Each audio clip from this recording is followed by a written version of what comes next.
বন্ধুরা, আজকের টপিক বই কেন পড়বেন।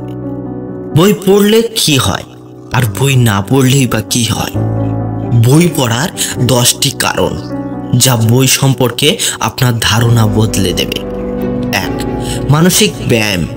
শরীরকে সুস্থ রাখতে যেমন ব্যায়ামের কোনো বিকল্প নেই, তেমনি একইভাবে আপনার মস্তিষ্ক সচল রাখতে মানসিক ব্যায়াম জরুরি। মানসিক ব্যায়াম না করার ফলে আমাদের চিন্তা শক্তি লোপ পায়। ধীরে ধীরে মস্তিষ্কের এই ক্ষমতা নষ্ট হতে থাকে। ব্যবহার না করলে এই ক্ষমতা হারিয়ে যাবে। বই পড়া মানসিক ব্যায়ামের একটি বড় মাধ্যম। আপনার মস্তিষ্ক সচল রাখার জন্য নিয়মিত বই পড়া জরুরি। 2. মানসিক চাপ কমানো। আপনার ব্যক্তি জীবন, পারিবারিক জীবন, একাডেমিক কিংবা চাকরি জীবনে যতই মানসিক চাপের মধ্যে থাকেন, এই সকল চাপকে আপনি পাশে সরিয়ে রাখতে পারেন যখন আপনি একটি ভালো বইয়ের মধ্যে নিজেকে ডুবিয়ে ফেলেন।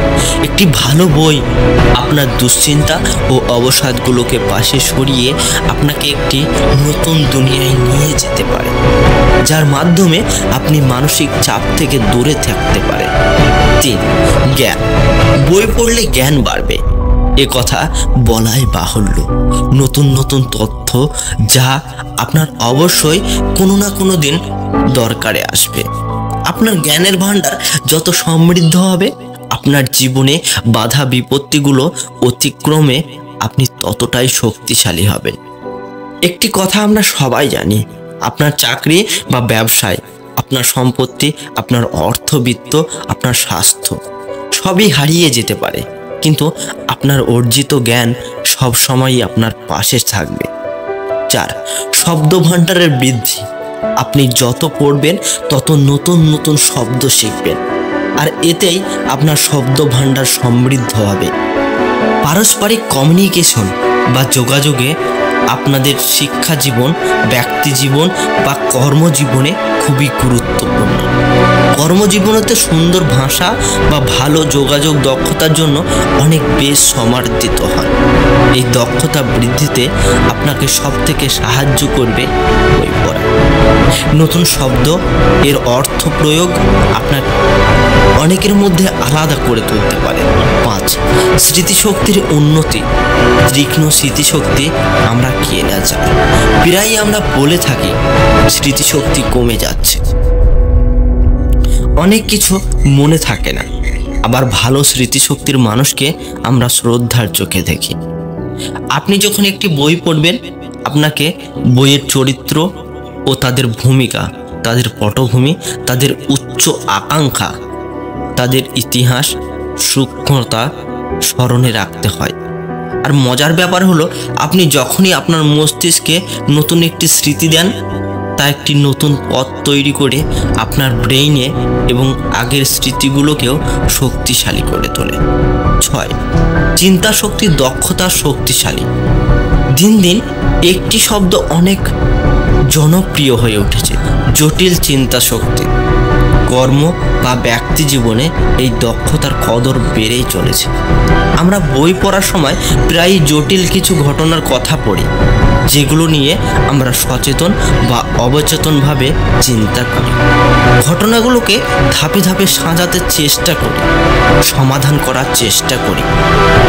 অনেক পাঠক তো রীতিমতো কাগজ কলম নিয়ে বসে যায় রহস্য গল্প সমাধান করার জন্য। এছাড়াও বইগুলো নিয়ে আমরা অনেকের সাথে আলাপ করি, আমাদের চিন্তা, লেখকের চিন্তা ব্যক্ত করার চেষ্টা করি। এই সবই কিন্তু আমাদের চিন্তা শক্তিকে বৃদ্ধি করে, এই দক্ষতাকে শক্তিশালী করে তোলে। 7. একাগ্রতা বৃদ্ধি।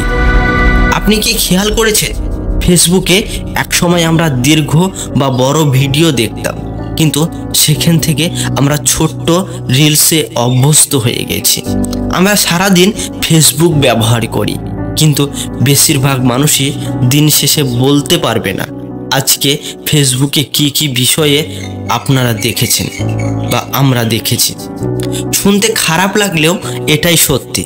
প্রযুক্তি আমাদের অনেক কিছু দিয়েছে, আর আমাদের কাছ থেকে কেড়ে নিয়ে গেছে একাগ্রতার মতো গুণ। যে কোনো কাজে একাগ্রতা অত্যাবশ্যক একটি ব্যাপার।